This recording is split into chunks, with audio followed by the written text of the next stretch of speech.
Car meetings are really good all over the world, in Europe, in US, but Japan is much different with that because every car is different. Every car has its own character. Like, you go to car meeting in Switzerland, you'll see there like 10 different stock Ferraris, 10 different stock Lamborghinis, and you're like, oh, that's a nice car, But here, every car is different. It's so cool. It's so crazy to see how the car companies facilitated that. They said, number one, we want to encourage creativity. So you want to modify the car, go for it. Go nuts.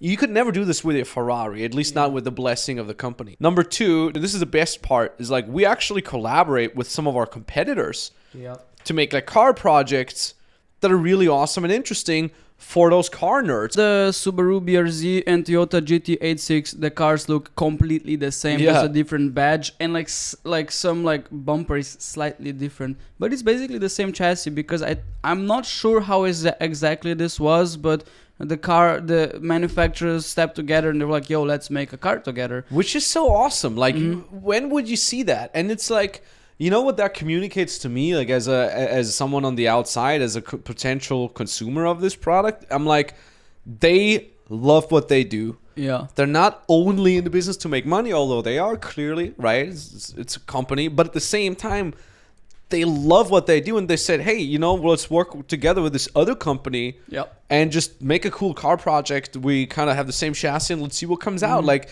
that communicates to me passion and dedication to your craft, not just to the idea of how much profit can we squeeze out of every car line. Exactly. That's how you can bring the most value to the customer. Yeah. For example, I can really like reference that to to Ray Dalio. I read his book called Principles, I think it was.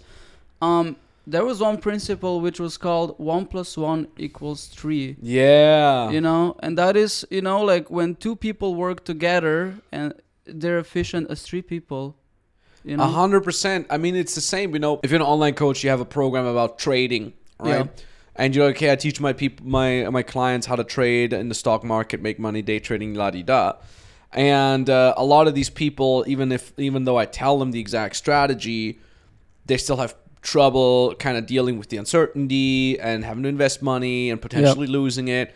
So you could now say, okay, this sucks, let me try to help them. Or you say, let me bring on a mindset coach and collaborate with that guy and give my clients an even better experience. Guess what's going to happen? You bring that mindset coach in, your client's going to be hyped, but also probably that mindset coach is going to get some of your clients. Yeah. That guy's probably going to have his own program, and some of your clients are going to sign up for his program, which may or may not even be good for you, for your business. Yeah. But at the same time, it's such a smart idea to say, let me collaborate with other people just to make my product better.